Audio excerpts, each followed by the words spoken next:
James Courtney. These fellas 7th and 8th. Will Davison behind them. Craig Lowndes in front of them.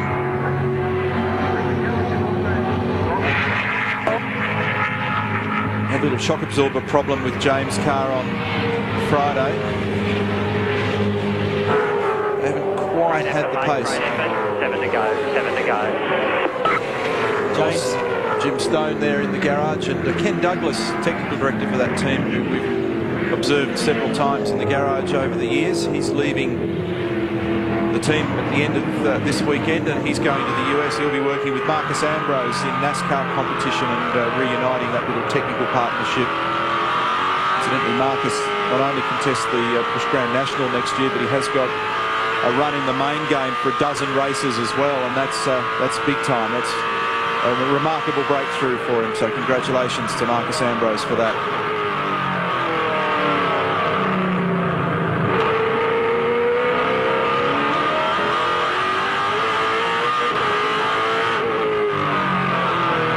Siberia, turn 5.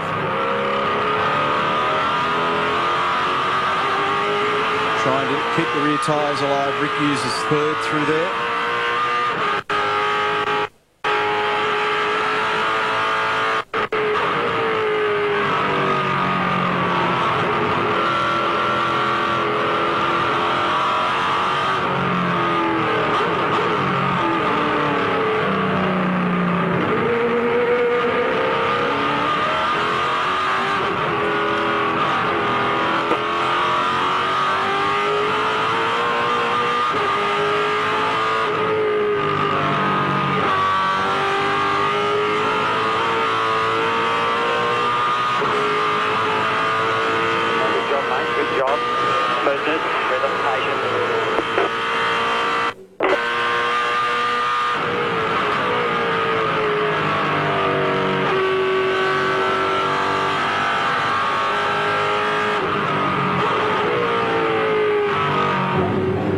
See that big oversteer moment through the final corner for Rick.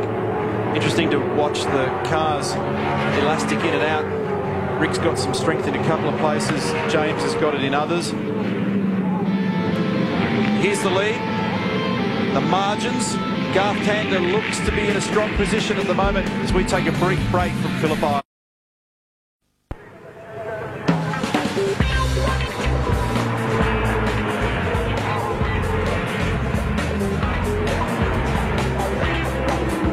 There's Todd Kelly here at Phillip Island in 2nd position in race 2. Toll HSV, though, have had a perfect start to the weekend. Rick Kelly took pole position. Garth Tander, the winner of race 1, and he now leads race 2 and leads the championship. If it stays the same, still 6 laps to complete. Stay nice and patient here, nice and patient, doing a great job. Make that 5 laps as they cross the control line. Jamie Whincup is 3rd. The other guy who was in contention, Craig Lowndes, is 6th. Just having a bit of a look at the spread through the field here. It gives you an indication as to who is where down through the order to Courtney, to Rick Kelly, to Will Davison, and then to Lee Holdsworth. And I think a noteworthy performance for him for 2007 with a race win and some real glimmers of great performance from Lee. He's in the top 10 again, and he got that new car mid-year. He certainly had his ups and downs, but he's going to be one of the big names, remain one of the big names in V8 Supercar for a long while to come. So I think he'll come away from the end of the weekend, look back at this championship season as the one where he arrived on the scene. Both of these guys, in fact, probably Will Davison as well, have had standout years. You mentioned Lee, he's up 5 spots on his 2006 championship. Will Davison is also right up there as well. He's up into 10th in a year that for Will has included his highest ever qualifying, highest race, and of course a Bathurst podium on a bad 07.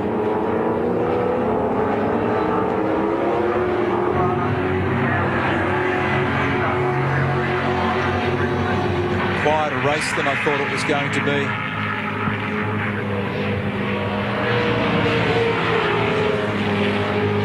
Margins at the front still 0.4 of a second. Great effort, mate. Great effort. Here it is. Tander's got that extra comfort of the car between he and Jamie Whincup at the moment.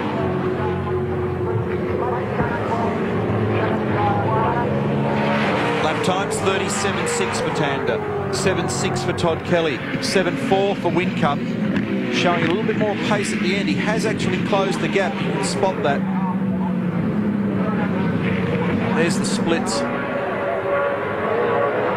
He's dragging Mark Winterbottom along with him. Might be too little, too late.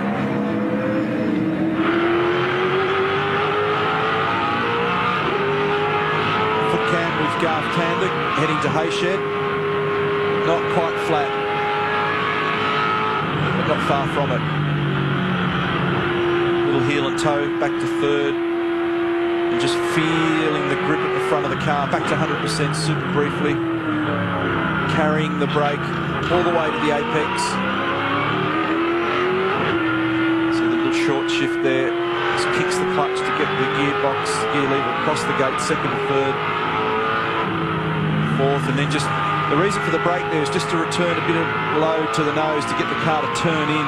If you don't brake at the final corner here sometimes, you just can't get the nose online. Pluck 6th gear nice and early with the tailwind.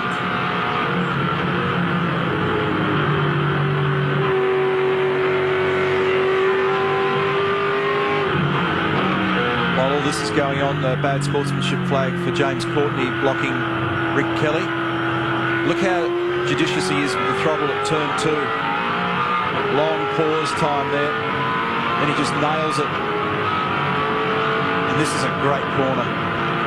You've got to be very careful when you bring the brake percentage on here, because the left side of the car is a little unweighted. If you nail it too hard too early, as Rick did yesterday, it grabs and it'll cart you off the road. There used to be some nasty barriers and earth walls to the left down there, and a few people over the years have had bell ringers down there as the cars have fired off to the left.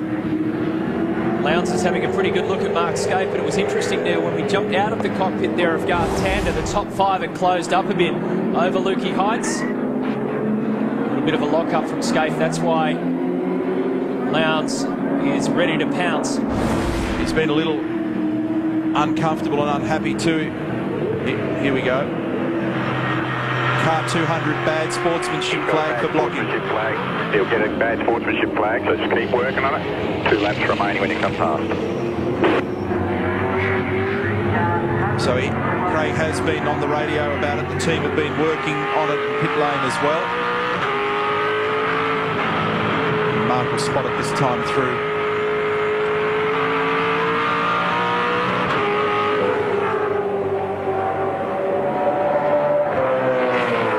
38.3.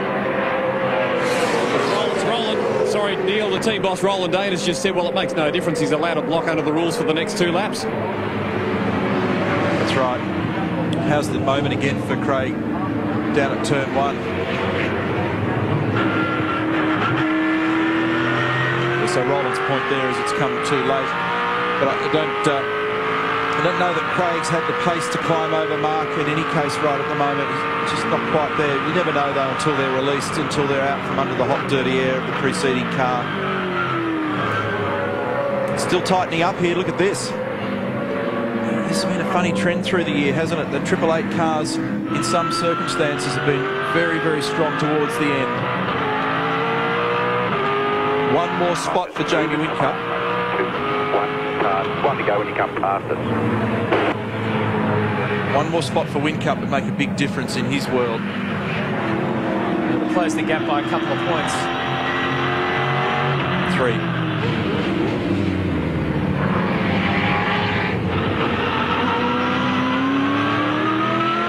Isn't this amazing? We've got down to the second last race of the 2007 championship season. We've gone into this race equal on points. There's the bloke that's vying for the championship at the head of the queue, and we're riding with the other fella. There's probably 1.5, maybe 2 seconds between them. It's hard to imagine it being any closer than that.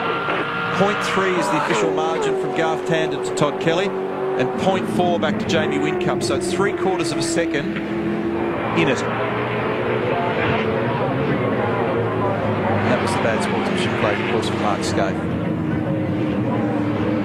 He did right at the start. This race was all about position. In these dying stages, there's not much left on the table. Garth Tander has held his spot at the front. Todd Kelly has played a brilliant role in second. I wonder whether they chose to use some scruffier tyres for this race, and they're all holding back some better rubber for race 3. I mean, we've speculated about the wind, the temperature, the preceding race rubber left on the road, but they're in 37s and now even in 38s for the race leaders.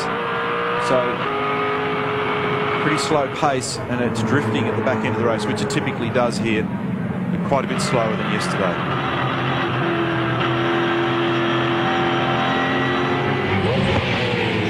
So for the 5th time in this season, Garth Tander will win the first 2 races of a weekend. 4 of them, there's nothing between them. The championship is really going to go down to the wire. Because as they come around the final turn... Mega job, GT, mega job, box number 26. Thanks, boys. Thank you. Garth Tander is now officially the man to beat for the title. Todd Kelly second, Whincup third, Winterbottom, Skaife, Lowndes. That was Courtney going across in 7th. He held off Rick Kelly, Will Davison, and a top 10 effort again from Lee Holdsworth. He's now got a 7-point buffer going into the final 27 laps of this season. And you would have heard it from the team radio. Box 2 ticked.